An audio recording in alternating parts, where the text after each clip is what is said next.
Chapter 14. How to get that winning feeling. Your automatic creative mechanism is teleological. That is, it operates in terms of goals and end results.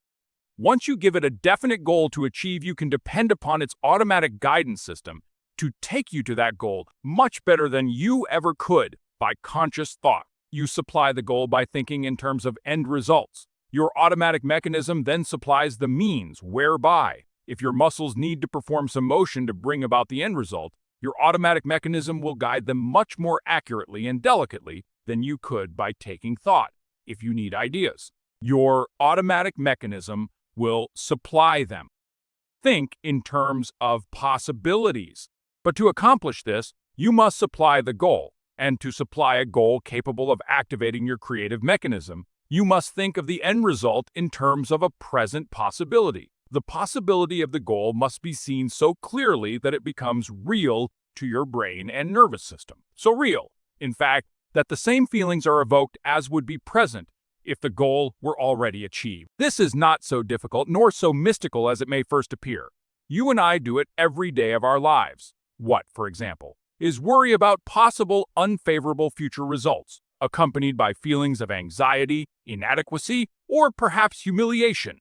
For all practical purposes, we experience the very same emotions in advance. That would be appropriate if we had already failed. We picture failure to ourselves not vaguely or in general terms, but vividly and in great detail. We repeat the failure images over and over again to ourselves. We go back in memory and dredge up memory images of past failures. Remember what has been emphasized earlier, our brain and nervous system cannot tell the difference between a real experience and one which is vividly imagined. Our automatic creative mechanism always acts and reacts appropriately to the environment, circumstance, or situation. The only information concerning the environment, circumstance, or situation available to it is what you believe to be true concerning them. Your nervous system can't tell real failure from imagined failure. Thus, if we dwell upon failure and continually picture failure to ourselves in such vivid detail that it becomes real to our nervous system, we will experience the feelings that go with failure. On the other hand, if we keep our positive goal in mind and picture it to ourselves so vividly as to make it real, and think of it in terms of an accomplished fact, we will also experience winning feelings, self-confidence, courage, and faith that the outcome will be desirable. We cannot consciously peek into our creative mechanism and see whether it is geared for success or failure, but we can determine its presence set by our feelings. When it is set for success, we experience that winning feeling. Setting your machinery for success. And if there is one simple secret to the operation of your unconscious creative mechanism, it is this: call up, capture, evoke the feeling of success. When you feel successful and self-confident, you will act successfully. When the feeling is strong, you can literally do no wrong. The winning feeling itself does not cause you to operate successfully, but it is more in the nature of a sign or symptom that we are geared for success. It is more like a thermometer, which does not cause the heat in the room but measures it. However, we can use this thermometer in a very practical way. Remember, when you experience that winning feeling, your internal machinery is set for success. Too much effort to consciously bring about spontaneity is likely to destroy spontaneous action. It is much easier and more effective to simply define your goal or end result. Picture it to yourself clearly and vividly. Then, simply capture the feeling you would experience if the desirable goal were already an accomplished fact. Then, you are acting spontaneously and creatively. Then, you are using the powers of your subconscious mind. Then, your internal machinery is geared for success, to guide you in making the correct muscular motions and adjustments, to supply you with creative ideas, and to do whatever else is necessary in order to make the goal an accomplished fact. How that winning feeling won a golf tournament. Dr. Carey Middlecoff, writing in the April 1956 issue of Esquire magazine, said that the winning feeling is the real secret of championship golf. 4 days before I hit my first drive in the Masters last year, I had a feeling I was sure to win that tournament, he said. I felt that every move I made in getting to the top of my backswing put my muscles in perfect position to hit the ball exactly as I wanted to. And in putting two, that marvelous feeling came to me. I knew I hadn't changed my grip any, and my feet were in the usual position. But there was something about the way I felt that gave me a line to the cup just as clearly as if it had been tattooed on my brain. With that feeling, all I had to do was swing the clubs and let nature take its course. Middlecoff goes on to say that the winning feeling is everybody's secret of good golf, that when you have it, the ball even bounces right for you, and that it seems to control that elusive element called luck. Don Larson, the only man in history to pitch a perfect game in the World Series, said that the night before, he had the crazy feeling that he would pitch perfectly the next day. Several years ago, sports pages all over the country headlined the sensational play of Johnny Menger, bantam-sized halfback from Georgia Tech, in a postseason bowl game. "I had the feeling when I got up that morning I was going to have a good day," said Menger.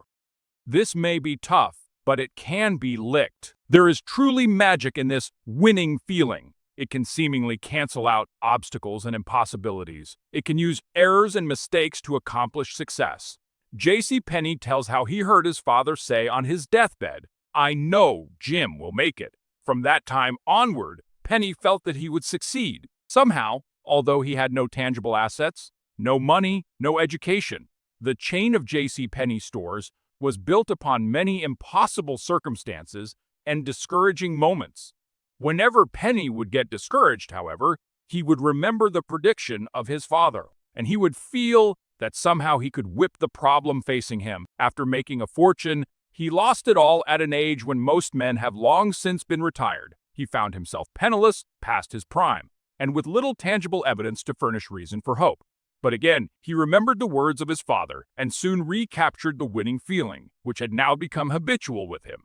He rebuilt his fortune, and in a few years was operating more stores than ever. Henry J. Kaiser has said, "When a tough, challenging job is to be done, I look for a person who possesses an enthusiasm and optimism for life, who makes a zestful, confident attack on his daily problems. One who shows courage and imagination, who pins down his buoyant spirit with careful planning and hard work, but says, 'This may be tough, but it can be licked.'" How that winning feeling made Les Giblin successful. Les Giblin, founder of the famous Les Giblin Human Relations Clinics and author of the book, How to Have Power and Confidence in Dealing with People, read the first draft of this chapter, then told me how imagination, coupled with that winning feeling, had worked like magic in his own career. Les had been a successful salesman and sales manager for years. He had done some public relations work and had gained some degree of reputation as an expert in the field of human relations. He liked his work, but he wanted to broaden his field. His big interest was people, and after years of study, both theoretical and practical, he thought he had some answers to the problems people often have with other people. He wanted to lecture on human relations. However, his one big obstacle was lack of experience in public speaking. One night, Les told me, I was lying in bed thinking of my one big desire. The only experience I had had as a public speaker was addressing small groups of my own salesmen in sales meetings, and a little experience I had had in the Army when I served part-time as an instructor. The very thought of getting up before a big audience scared the wits out of me. I just couldn't imagine myself doing it successfully yet. I could talk to my own salesmen with the greatest of ease. I had been able to talk to groups of soldiers without any trouble. Lying there in bed, I recaptured in memory the feeling of success and confidence I had had in talking to these small groups. I remembered all the little incidental details that had accompanied my feeling of poise. Then, in my imagination, I pictured myself standing before a huge audience and making a talk on human relations, and at the same time having the same feeling of poise and self-confidence I had had with smaller groups. I pictured to myself in detail just how I would stand. I could feel the pressure of my feet on the floor. I could see the expressions on the people's faces, and I could hear the applause. I saw myself making a talk successfully, going over with a bang. Something seemed to click in my mind. I felt elated right at that moment. I felt that I could do it. I had welded the feeling of confidence and success from the past to the picture in my imagination of my career in the future. My feeling of success was so real that I knew right then I could do it. I got what you call that winning feeling, and it has never deserted me. Although there seemed to be no door open to me at the time, and the dream seemed impossible. In less than 3 years' time, I saw my dream come true. almost in exact detail as I had imagined it and felt it. Because of the fact that I was relatively unknown, and because of my lack of experience, no major booking agency wanted me. This didn't deter me. I booked myself, and still do. I have more opportunities for speaking engagements than I can fill. Today, Liz Giblin is known as an authority on human relations. It is not unusual for him to earn several $1,000s for a single night's work. Over 200 of the largest corporations in America have paid him thousands of dollars to conduct human relations clinics for their employees. His book, How to Have Confidence and Power, has become a classic in the field, and it all started with a picture in his imagination and that winning feeling. How science explains that winning feeling. The science of cybernetics throws new light on just how the winning feeling operates. We have previously shown how electronic servo mechanisms make use of stored data comparable to human memory to remember successful actions and repeat them. Skill learning is largely a matter of trial and error practice until a number of hits or successful actions have registered in memory. Cybernetic scientists have built what they call an electronic mouse, which can learn its way through a maze. The first time through, the mouse makes numerous errors. It constantly bumps into walls and obstructions. But each time it bumps into an obstruction, it turns 90 degrees and tries again. If it runs into another wall, it makes another turn and goes forward again. Eventually, after many errors, stops and turns, the mouse gets through the open space in the maze. The electronic mouse, however, remembers the turns which were successful, and the next time through, these successful motions are reproduced or played back, and the mouse goes through the open space quickly and efficiently. The object of practice is to make repeated trials, constantly correct errors until a hit is scored. When a successful pattern of action is performed, the entire action pattern from beginning to end is not only stored in what we call conscious memory, but in our very nerves and tissues.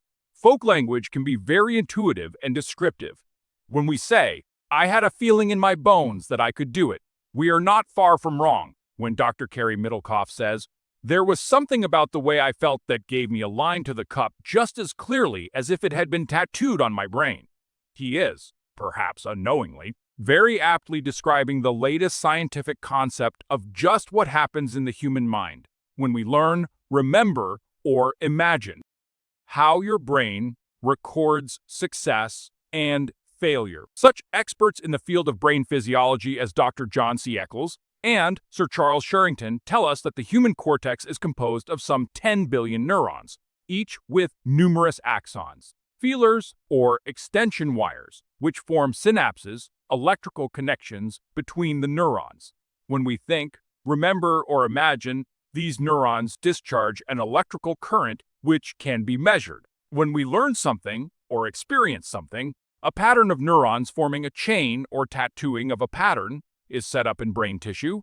This pattern is not in the nature of a physical groove or track, but more in the nature of an electrical track. The arrangement and electrical connections between various neurons being somewhat similar to a magnetic pattern recorded on tape. The same neuron may thus be a part of any number of separate and distinct patterns, making the human brain's capacity to learn and remember almost limitless. These patterns, or engrams, are stored away in brain tissue for future use and are reactivated or replayed whenever we remember a past experience. Dr. Eccles says, "The profusion of interconnections among the cells of the gray matter is beyond all imagination. It is ultimately so comprehensive that the whole cortex can be thought of as one great unit of integrated activity. If we now persist in regarding the brain as a machine, then we must say that it is by far the most complicated machine in existence. We are tempted to say that it is infinitely more complicated than the most complex man-made machines, the electrical computers." The Physiology of Imagination, Scientific American, September 1958. In short, science confirms that there is a tattooing or action pattern of engrams in your brain for every successful action you have ever performed in the past. And if you can somehow furnish the spark to bring that action pattern into life or replay it, it will execute itself. And all you'll have to do is swing the clubs and let nature take its course. When you reactivate successful action patterns out of the past, you also reactivate the feeling tone or winning feeling which accompanied them. By the same token, if you can recapture that winning feeling, you also evoke all the winning actions that accompanied it. Build success patterns into your gray matter. President Eliot of Harvard once made a speech on what he called the habit of success. Many failures in elementary schools, he said, were due to the fact that students were not given, at the very beginning, a sufficient amount of work at which they could succeed, and thus never had an opportunity to develop the atmosphere of success, or what we call the winning feeling. The student, he said, who had never experienced success early in his school life, had no chance to develop the habit of success, the habitual feeling of faith and confidence in undertaking new work. He urged that teachers arrange work in the early grades so as to ensure that the student experienced success. The work should be well within the ability of the student, yet interesting enough to arouse enthusiasm and motivation. These small successes, said Dr. Eliot, would give the student the feel of success, which would be a valuable ally in all future undertakings. We can acquire the habit of success. We can build into our gray matter patterns and feelings of success at any time and at any age by following Dr. Eliot's advice to teachers. If we are habitually frustrated by failure, we are very apt to acquire habitual feelings of failure, which color all new undertakings. But by arranging things so that we can succeed in little things, we can build an atmosphere of success which will carry over into larger undertakings. We can gradually undertake more difficult tasks, and after succeeding in them, be in a position to undertake something even more challenging. Success is literally built upon success, and there is much truth in the saying, nothing succeeds like success. Gradualness is the secret. Weightlifters start with weights. They can lift and gradually increase the weights over a period of time. Good fight managers start a new boxer off with easy opponents and gradually pit him against more experienced fighters. We can apply the same general principles in almost any field of endeavor. The principle is merely to start with an opponent over which you can succeed and gradually take on more and more difficult tasks. Pavlov on his deathbed was asked to give one last bit of advice to his students on how to succeed. His answer was passion and gradualness. Even in those areas where we have already developed a high degree of skill, it sometimes helps to drop back, lower our sights a bit, and practice with a feeling of ease. This is especially true when one reaches a sticking point in progress, where effort for additional progress is unavailing. Continually straining to go beyond the sticking point is likely to develop undesirable feeling habits of strain, difficulty, effort. Under such conditions, weightlifters reduce the amount of weight on the bar and practice easy lifting for a while. A boxer who shows signs of going stale is pitted against a number of easier opponents. Albert Tangora, for many years the world champion speed typist, used to practice typing slow, at half normal speed, whenever he reached a plateau where further increase in speed seemed impossible. I know a prominent salesman who uses the same principle to get himself out of a sales slump. He stops trying to make big sales, stops trying to sell tough customers, and concentrates on making small sales to customers he has come to know as push-overs. How to play back your own built-in success patterns. Everyone has at some time or another been successful in the past. It does not have to have been a big success. It might have been something as unimportant as standing up to the school bully and beating him, winning a race in grammar school, winning the sack race at the office picnic, winning out over a teenage rival for the affections of a girlfriend, or it might be the memory of a successful sale, your most successful business deal, or winning first prize for the best cake at the county fair. What you succeeded in is not so important as the feeling of success, which attended it. All that is needed is some experience where you succeeded in doing what you wanted to, in achieving what you set out to achieve. And something that brought you some feeling of satisfaction. Go back in memory and relive those successful experiences. In your imagination, revive the entire picture in as much detail as you can. In your mind's eye, see not only speech, business deal, golf tournament, or whatever that accompanied your success. What sounds were there? What about your environment? What else was happening around you at the time? What objects were present? What time of year was it? Were you cold or hot? and so forth. The more detailed you can make it, the better. If you can remember in sufficient detail just what happened when you were successful at some time in the past, you will find yourself feeling just as you felt then. Try to particularly remember your feelings at the time. If you can remember your feelings from the past, they will be reactivated in the present. You will find yourself feeling self-confident because self-confidence is built upon memories of past successes. Now, after arousing this general feeling of success, give your thoughts to the important sale, conference, speech, business deal, golf tournament, or whatever that you wish to succeed in now. Use your creative imagination to picture to yourself just how you would act and just how you would feel if you had already succeeded. Positive and constructive worry. Mentally begin to play with the idea of complete and inevitable success. Don't force yourself. Don't attempt to coerce your mind. Don't try to use effort or willpower to bring about the desired conviction. Just do what you do when you worry. Only worry about a positive goal and a desirable outcome rather than about a negative goal and an undesirable outcome. Don't begin by trying to force yourself to have absolute faith in the desired success. This is too big a bite for you to mentally digest at first. Use gradualness. Begin to think about the desired end result as you do when you worry about the future. When you worry, you do not attempt to convince yourself that the outcome will be undesirable. Instead, you begin gradually. You usually begin with a suppose, just suppose, such and such a thing happens. You say mentally to yourself.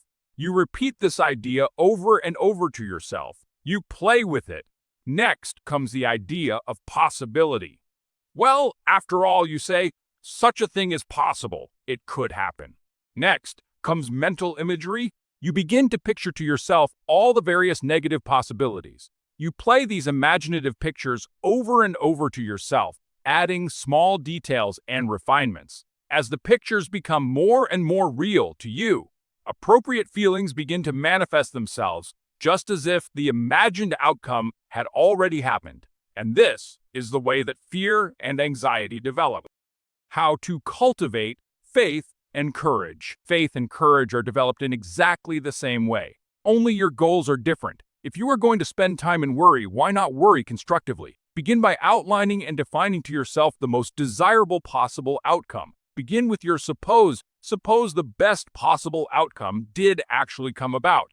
Next, remind yourself that, after all, this could happen. Not that it will happen at this stage, but only that it could. Remind yourself that, after all, such a good and desirable outcome is possible. You can mentally accept and digest these gradual doses of optimism and faith.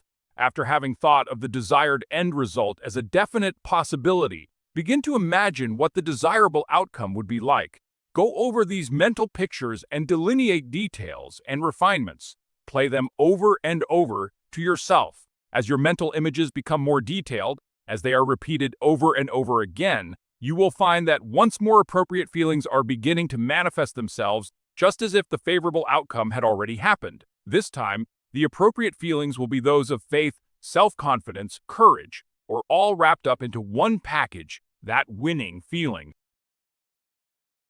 Don't take counsel of your fears. General George Patton, the Hell for Leather, Old Blood and Guts general of World War II fame, was once asked if he ever experienced fear before a battle. Yes, he said, he often experienced fear just before an important engagement and sometimes during a battle.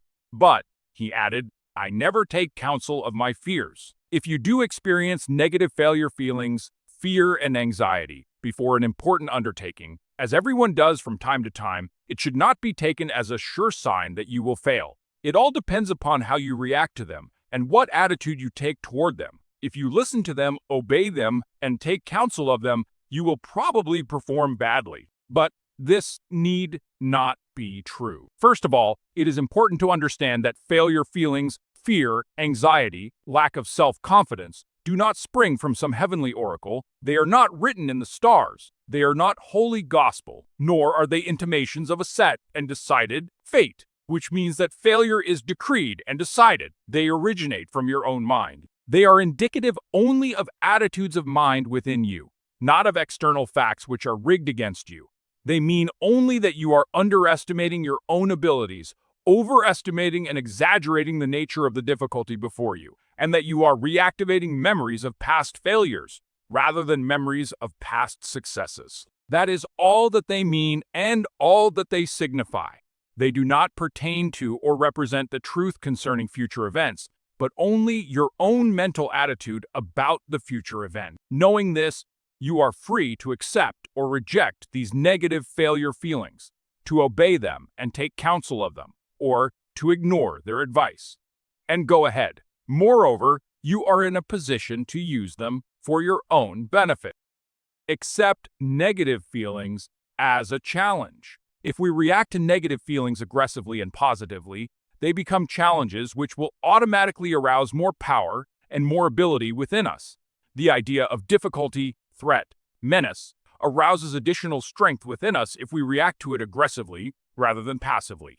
In the last chapter, we saw that a certain amount of excitement, if interpreted correctly and employed correctly, helps rather than hinders performance. It all depends upon the individual and his attitudes, whether negative feelings are used as assets or liabilities. One striking example of this is the experience of Dr. J.B. Rhine, head of Duke University's parapsychology laboratory.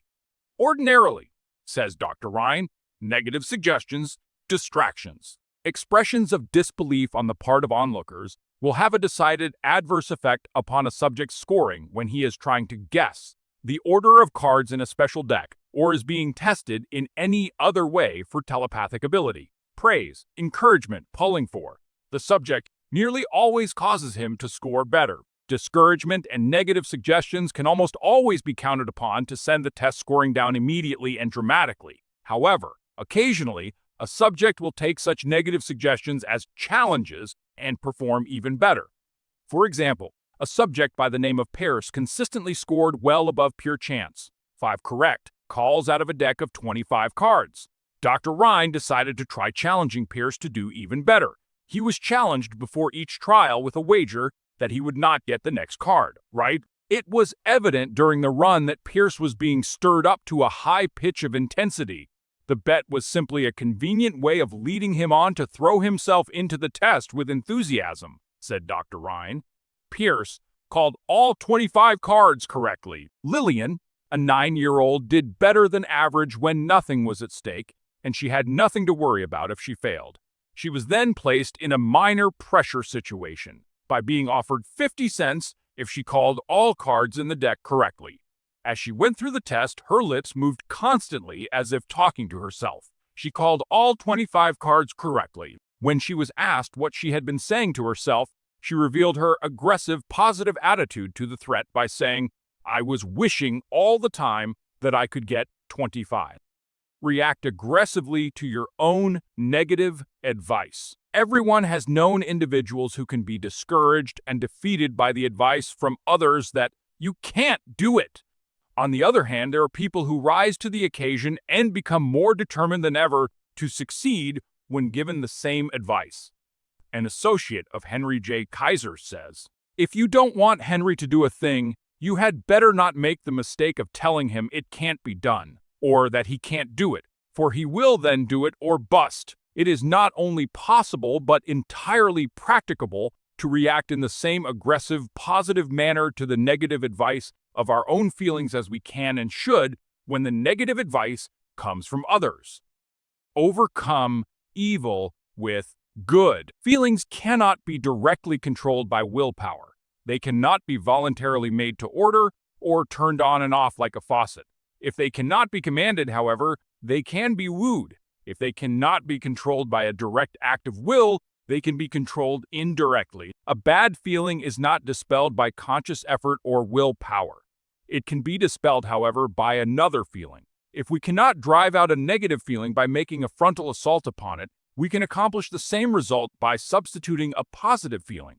Remember that feeling follows imagery. Feeling coincides with, and is appropriate to, what our nervous system accepts as real or the truth about environment.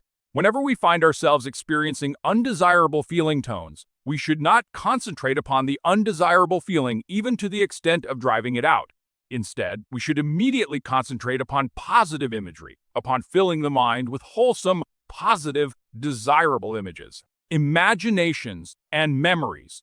If we do this, the negative feelings take care of themselves. They simply evaporate.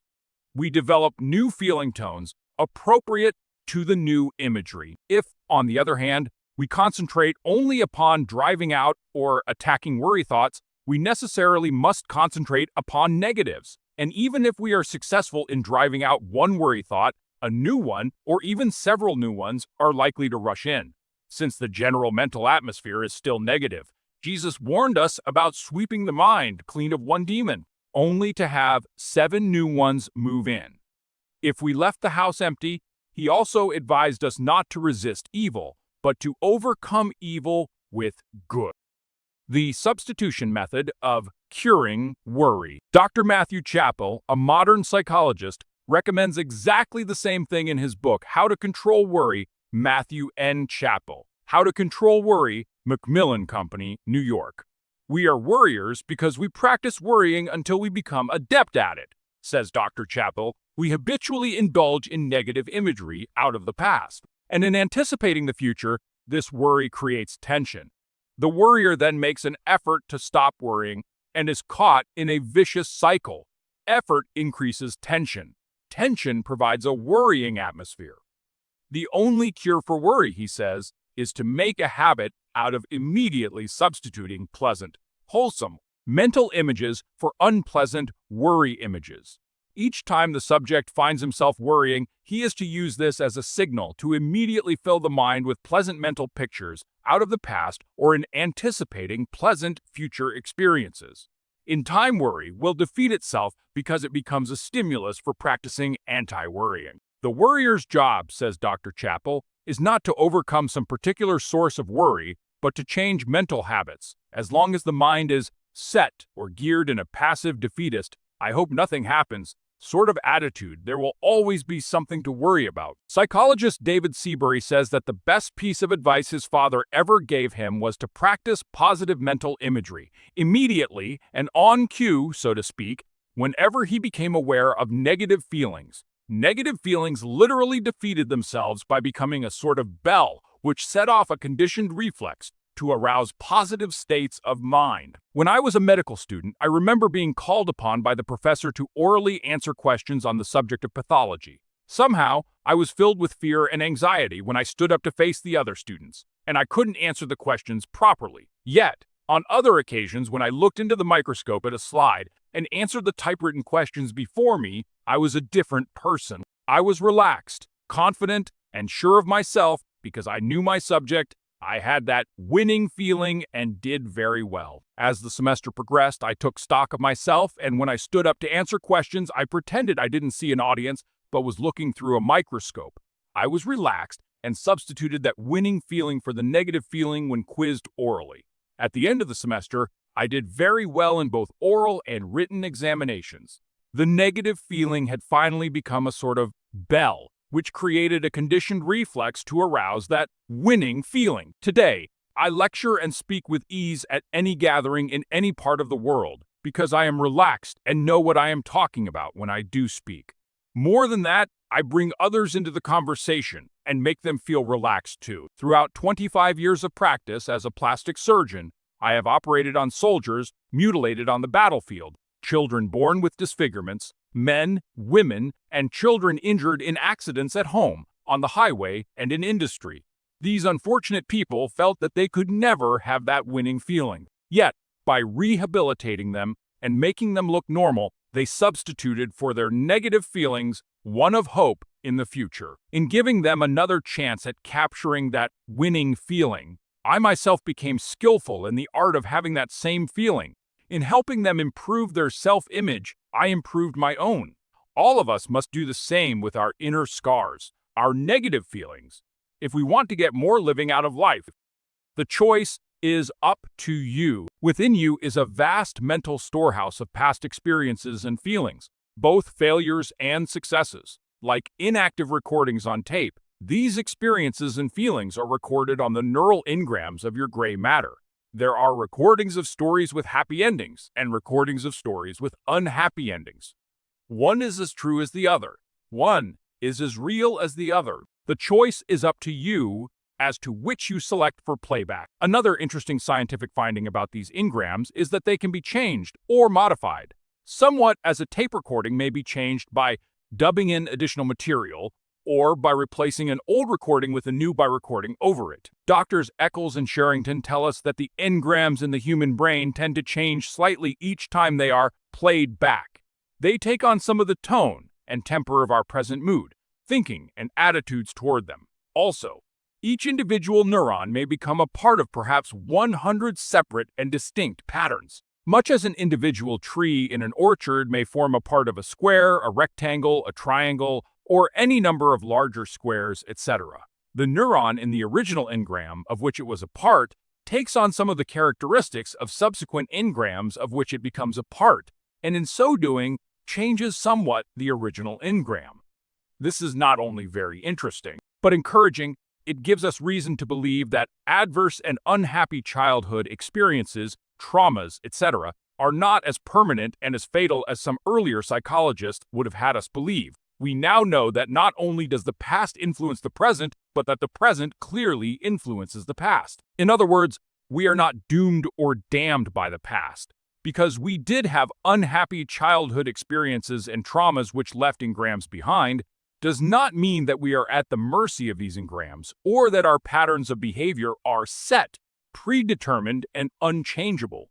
Our present thinking, our present mental habits, our attitudes toward past experiences, and our attitudes toward the future all have an influence upon old recorded engrams. The old can be changed, modified, replaced by our present thinking. Old recordings can be changed. Another interesting finding is that the more a given engram is activated or replayed, the more potent it becomes. Eccles and Sherrington tell us that the permanence of engrams is derived from synaptic efficacy, the efficiency and ease of connections between the individual neurons that make up the chain, and further, that synaptic efficiency improves with use and diminishes with disuse. Here again, we have good scientific ground for forgetting and ignoring those unhappy experiences from the past and concentrating upon the happy and pleasant. By so doing, we strengthen those engrams having to do with success and happiness and weaken those having to do with failure and unhappiness. These concepts have developed not from wild speculation, a weird mumbo-jumbo about mentally constructed straw men such as the ID, super, ego, and the like, but from sound scientific research into brain physiology. They are based on observable facts and phenomena, not fanciful theories. They go a long way toward restoring the dignity of man as a responsible child of God, able to cope with his past and plan his future, as opposed to the image of man as helpless, victim of his past experiences. The new concept does carry a responsibility, however. No longer can you derive sickly comfort from blaming your parents, society, your early experiences, or the injustices of others for your present troubles. These things may and should help you understand how you got where you are. Blaming them, or even yourself for the past mistakes, however, will not solve your problem, or improve your present or your future. There is no merit in blaming yourself. The past explains how you got here. But where you go from here is your responsibility. The choice is yours. Like a broken phonograph, you can keep on playing the same old broken record of the past, reliving past injustices, pitying yourself for past mistakes, all of which reactivates failure patterns and failure feelings which color your present and your future. Or, if you choose, you can put on a new record and reactivate success patterns and that winning feeling which help you do better in the present and promise a more enjoyable future. When your phonograph is playing music you don't like, you do not try to force it to do better. You do not use effort or willpower. You do not bang the phonograph around. You do not try to change the music itself. You merely change the record being played, and the music takes care of itself. Use the same technique on the music that comes out of your own internal machine. Don't pit your will directly against the music. As long as the same mental imagery, the cause, occupies your attention, no amount of effort will change the music, the result. Instead, try putting a new record on, change your mental imagery, and the feelings will take care of themselves.